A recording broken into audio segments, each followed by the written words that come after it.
Cinema అంటే హీరోలకు almost జైలుతో సమానం. అందులోకి వెళ్లే ముందే బ్యాలెన్స్ పనులు ఏమైనా ఉంటే చేసేయాలి, చూడాలనుకున్నవి చూసేయాలి, మాట్లాడేది ఉంటే మాట్లాడేయాలి. ఎంత బిల్డప్ అవసరమా అనుకోవచ్చు, కానీ అదే నిజం. మహేష్ కూడా ఇదే చేస్తున్నారు. ఇప్పుడు జగన్న ప్రాజెక్ట్ పట్టా లెక్కక ముందే చేయాల్సిన పనులు కొన్ని చేసేస్తున్నారు. ఎందుకే ఆయన ఏం చేస్తున్నారో ఎక్స్క్లూజివ్ స్టోరీలో చూసేద్దాం. గుంటూరు కారమే తనకు చివరి తెలుగు సినిమాని ముందుగానే ఫిక్స్ అయిపోయారు మహేష్ బాబు. అందుకే అందులో ఫ్యాన్స్ కి ఏమేం కావాలో గుర్తుపెట్టుకుని మరీ వడ్డీతో సహా ఇచ్చేశారు. డాన్స్లైనా, డైలాగ్లైనా, పాటలైనా ఏం చేసినా ఇప్పుడే. రాజమౌళి సినిమా తర్వాత అంతా అంతర్జాతీయమే అని ఫ్యూచర్ ని ముందే ఊహించేశారు సూపర్ స్టార్. పాన్ ఇండియా సినిమాలు చేసే ఛాన్స్ వచ్చినా రాజమౌళి కోసమే ఇన్నాళ్లు వెయిట్ చేశారు మహేష్. ఈ సినిమాతో కొడితే కుంభస్థలమే అన్నట్లుగా ఏకంగా గ్లోబల్ ఇమేజ్ కోసం చూస్తున్నారు మహేష్. ఆ రేంజ్ కావాలని కలకంటున్నప్పుడు పడే కష్టం కూడా అలాగే ఉండాలి కదా. అందుకే జక్కన్న కోసం 3 ఏళ్లు రాసిచ్చేస్తున్నారు సూపర్ స్టార్. కాకపోతే ఆలోపు కొన్ని పనులు పూర్తి చేయాలని చూస్తున్నారు. అన్నీ కుదిరితే 2025 ఫస్ట్ హాఫ్లో మహేష్ రాజమౌళి సినిమా సెట్స్ పైకి రాబోతోంది. ఈలోపు సైన్ చేసిన కమర్షియల్స్ పూర్తి చేయనున్నారు మహేష్. దీంతో పాటు ఫ్యాన్స్ మీట్ కూడా ఏర్పాటు చేయాలని చూస్తున్నారు సూపర్ స్టార్. జక్కన్న సినిమాకి ముందే ఫ్యామిలీ టైంని బాగా ఎంజాయ్ చేస్తున్నారు మహేష్. హాలిడేస్కి వెళ్తున్నారు. ఒక్కసారి రాజమౌళి సినిమా షూటింగ్ మొదలైతే బయటకొచ్చే ఛాన్స్ ఉండదు. పైగా 3 ఏళ్ల తర్వాత కానీ తన నుంచి సినిమా రాదు. అందుకే ఫ్యాన్స్ ను కలిసి సలహాలు, సూచనలు తీసుకోబోతున్నారు మహేష్. ఇండియన్ సినిమాల్లో హైయెస్ట్ బడ్జెట్తో SSMB 29 రాబోతోంది. మొత్తానికి జక్కన్న జైల్లోకి వెళ్లే ముందు బ్యాలెన్స్ పనులన్నీ పూర్తి చేస్తున్నారు మహేష్ బాబు. చూస్తుండగానే రిలీజ్ డేట్ దగ్గర పడుతోంది. ఇప్పటి వరకు ప్రమోషన్స్ మొదలు కాలేదు. పాన్ ఇండియన్ సినిమాకు ఈ మాత్రం ప్రమోషన్ లేకపోతే ఎలా? ఇలా దేవరపై చాలా కంప్లైంట్స్ ఉన్నాయి. అందుకే ఫుల్ మీల్స్ పెట్టేయడానికి ఫిక్స్ అయిపోయారు ఎన్టీఆర్ అండ్ టీమ్. ఇప్పటి నుండి నాన్ స్టాప్ ప్రమోషన్స్ తో రచ్చకు రెడీ అవుతున్నారు. మరి దేవర ప్లానింగ్ ఏంటి? చూస్తున్నారుగా ఎన్టీఆర్ ఎనర్జీ. ఇదే కదా ఇన్నాళ్లు అభిమానులు దేవరాలో మిస్ అయింది అన్నది. అందుకే దేవరా ప్రమోషన్స్ పూర్తి స్థాయిలో మొదలుపెట్టారు మేకర్స్. ఇదిగో ఈ దావుదీ పాటతోనే ప్రమోషన్స్ జోరు పెంచారు. ఏకంగా వీడియో సాంగ్ నే విడుదల చేశారు మేకర్స్. దావూదీ అంటూ డాన్సర్లో దంచికొట్టారు తారక్. ఈ ఒక్క పాటతో ఫ్యాన్స్ కు ఫుల్ మీల్స్ ఖాయం. ఇప్పటి నుంచి నాన్ స్టాప్ ప్రమోషన్స్ ప్లాన్ చేస్తున్నారు దేవరా టీం. సెప్టెంబర్ 27 అంటే ఎంతో దూరంలో లేదు. అందుకే ముందుగా ముంబై నుంచే నరుక్కొస్తున్నారు మేకర్స్. అక్కడ ప్రమోషన్స్ స్టార్ట్ చేసి ఆ తర్వాత తమిళనాడు, కేరళ మీదుగా చివరిగా ఏపీ, తెలంగాణపై ఫోకస్ చేయనున్నారు దర్శక నిర్మాతలు. సెప్టెంబర్ 2వ వారం నుంచి ఇది మొదలు కానుందని తెలుస్తోంది. ఇకపై కంటెంట్ కూడా బాగానే రిలీజ్ చేయబోతున్నారు మేకర్స్. ట్రైలర్ సైతం రిలీజ్ కు 2 వారాల ముందే ఇస్తారని తెలుస్తోంది. జాన్వీ కపూర్ ఈ సినిమాతోనే టాలీవుడ్ కు పరిచయం అవుతున్నారు. అలాగే సైఫ్ విలన్ కావడంతో హిందీలోనూ దేవరపై ఆసక్తి బాగానే ఉంది. మొత్తానికి దేవరా ప్రమోషన్ దూకుడు మొదలైంది. అస్తిత్వమే ప్రమాదంలో పడినప్పుడు ఎంత ఇమేజ్ ఉండి మాత్రం ఏం లాభం? ఎంత మార్కెట్ ఉండి మాత్రం ఏం చేస్తాం? ఎవరి గురించి మాట్లాడుకుంటున్నారు అనేగా మీ అనుమానం? తొందర ఎందుకు, చెప్తాంగా. తెలుగు ఇండస్ట్రీలో కొందరు హీరోలను చూస్తుంటే ఇదే అనిపిస్తోంది. ఇప్పుడు ఏళ్ల తరబడి ఫ్లాప్లు ఇస్తూ ఉన్న ఇమేజ్ను డ్యామేజ్ చేసుకుంటున్నారు వాళ్ళు.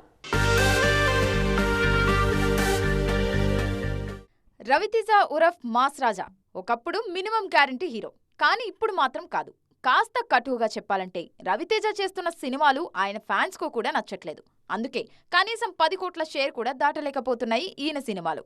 మొన్నొచ్చిన మిస్టర్ బచ్చన్, దానికి ముందొచ్చిన ఈగల్, టైగర్ నాగేశ్వరరావు, రావణసుర అన్ని ఫ్లాప్లే. రెమ్యునరేషన్, కాంబినేషన్స్ పై చూపించిన శ్రద్ధ కథపై చూపించట్లేదని రవితేజపై చాలా పెద్ద విమర్శలే వస్తున్నాయి ఇప్పుడు. మిస్టర్ బచ్చన్ చూస్తే అది నిజమే అనిపించక మానదు. హరీష్ శంకర్ సైతం మాస్ రాజాను బ్యాడ్ లక్ నుంచి బయటకు తేలేకపోయారు. ప్రస్తుతం రవితేజ సినిమాల ప్రభావం, ఆయన ప్రాభవం రెండూ ప్రమాదంలో పడిపోయాయి. గోపీచంద్ కూడా అంతే. ఒకప్పుడు వరుస విజయాలు అందుకున్న ఈ హీరో 10 ఏళ్లకు ఒక్క సక్సెస్ అంటూ వేచి చూస్తున్నారు. 2014లో వచ్చిన లౌక్యం తర్వాత గోపీకి సక్సెస్ లేదు. తలాతోక లేని సినిమాలు చేస్తున్నారంటూ ఈయనపై విమర్శలు బాగానే ఉన్నాయి. ప్రస్తుతం సీను వైట్లతో చేస్తున్న విశ్వంపైనే గోపీచంద్ ఆశలున్నాయి. అక్టోబర్ 11న విడుదల కానుంది ఈ చిత్రం. శర్వానంద్ కెరీర్ సైతం డైలమాలోనే ఉంది. ఒకప్పుడు 30 కోట్ల మార్కెట్ ఉన్న శర్వా సినిమాలు ఇప్పుడు 10 కోట్లు వసూలు చేయలేకపోతున్నాయి. రామ్ పోతినేని, నాగ చైతన్య, విజయ్ దేవరకొండకు కూడా ఫ్లాప్స్ ఉన్న ఈ హీరోల అస్తిత్వానికి వచ్చిన సమస్య ఏమీ లేదు. కానీ రవితేజ, గోపీచంద్, శర్వా మాత్రం వీలైనంత త్వరగా మేల్కోకపోతే ఊహించని డ్యామేజ్ తప్పదేమో. ఓవైపు తెలుగు రాష్ట్రాలను వర్షాలు తడిపేస్తున్నాయి, వరదలు ముంచెత్తుతున్నాయి. ఇలాంటి సమయంలో ఉన్న సినిమాలకే థియేటర్స్కు రావడానికి ఆలోచిస్తున్నారు ఆడియన్స్. అలాంటిది ఈ వారం కూడా కొన్ని కొత్త సినిమాలు వచ్చేస్తున్నాయి. అందులో ఒక క్రేజీ సినిమా కూడా ఉంది. మరి ఏంటది? ఇంతకీ ఈ వారం రిలీజ్లేంటి? వర్షాలు వరదల్లోనూ గత వారం విడుదలైన నాని సరిపద శనివారం మంచి వసూళ్లని తీసుకొస్తోంది. దీనికి వచ్చిన రెస్పాన్స్ చూసిన తర్వాత నిర్మాతలలో ధైర్యం పెరిగింది. అందుకే ఈ వారం సినిమాలు బాగానే వస్తున్నాయి. వినాయక చవితి వీకెండ్ క్యాష్ చేసుకోవడానికి వచ్చేస్తున్న సినిమాల్లో ది గోట్ ముందుంది. విజయ్ హీరోగా నటించిన ఈ చిత్రం సెప్టెంబర్ 5న విడుదలవుతుంది. పూర్తి స్థాయి రాజకీయాల్లోకి వెళ్లే ముందు విజయ్ చేసిన చివరి సినిమాల్లో గోట్ కూడా ఒకటి. దీని తర్వాత ఇంకొక సినిమా మాత్రమే చేయనున్నారు ఈయన. విజయ్ గత సినిమాలతో పోలిస్తే తెలుగులో గోట్పై లో ఎక్స్పెక్టేషన్స్ ఉన్నాయి. అది కూడా స్ట్రాటజీనే అన్నారు మేకర్స్. మైత్రి మూవీ మేకర్స్ గోట్ను తెలుగులో విడుదల చేస్తున్నారు. నందకిషోర్ తెరకెక్కించిన 35 చిన్న కథ కాదు కూడా ఈ వారమే వస్తుంది. ఇందులో నివేదా థామస్, విశ్వదేవ్ జంటగా నటించారు. తారే జమీన్ పర్ తెలుగు వర్షన్లో ఉండబోతుంది ఈ సినిమా. ప్రీమియర్స్ కు మంచి రెస్పాన్స్ రావడం 35కి కలిసొచ్చే విషయం. ఇవీ కాక ఉరుకు పట్టేల సినిమా ఇదే వారం వస్తుంది. సుహాస్ జనకైతే గనక వర్షాల కారణంగా సెప్టెంబర్ 7 నుంచి వాయిదా పడింది. IC814 ఇప్పుడు ఈ పేరు బాగా ఫేమస్, అలాగే కాంట్రవర్షియల్ కూడా. ఒకే ఒక్క వెబ్ సిరీస్ ఇండియాను షేక్ చేస్తోంది, అలాగే వివాదాలకు తెరతీస్తోంది. అసలు IC814 సిరీస్ చుట్టూ రేగిన వివాదం ఏంటి? 25 ఏళ్ల కింద ఏం జరిగింది?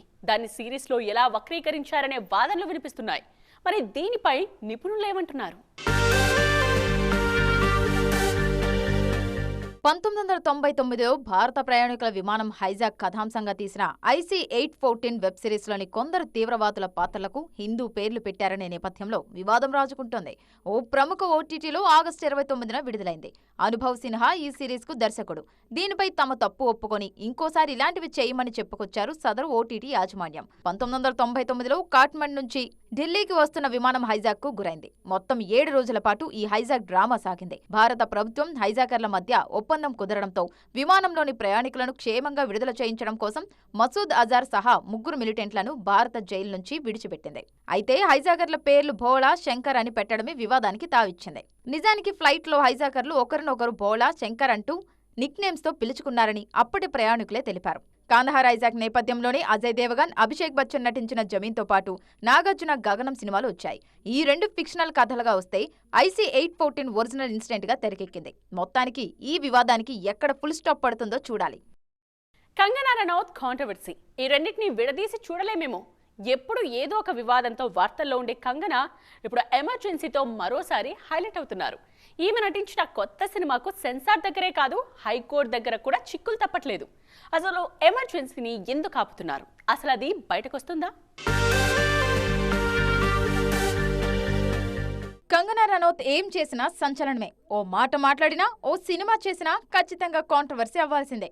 వివాదం ఎక్కడుంటే అక్కడ కంగనా ఉండాల్సిందే. ఇప్పుడు ఇదే జరుగుతుంది. ఈమె లేటెస్ట్ మూవీ ఎమర్జెన్సీకి సెన్సార్ చిక్కులు తప్పట్లేదు. ఇందిరాగాంధీ జీవితం ఆధారంగా ఎమర్జెన్సీ టైం నేపథ్యంలో కంగనా తెరకెక్కించిన ఈ చిత్రానికి ముంబై హైకోర్టు షాక్ ఇచ్చింది. ఎమర్జెన్సీ సినిమాలో తప్పుడు చరిత్ర చూపిస్తున్నారని, సిక్కుల మనోభావాలను దెబ్బతీసే విధంగా ఈ చిత్రం ఉందని, దీన్ని వెంటనే బ్యాన్ చేయాలని శిరోమణి గురుద్వారా ప్రబంధక్ కమిటీ డిమాండ్ చేసింది. మధ్యప్రదేశ్ హైకోర్టు కూడా వాళ్ల మనోభావాలు పరిగణలోకి తీసుకోవాలని సెన్సార్ బోర్డుకు సూచించింది.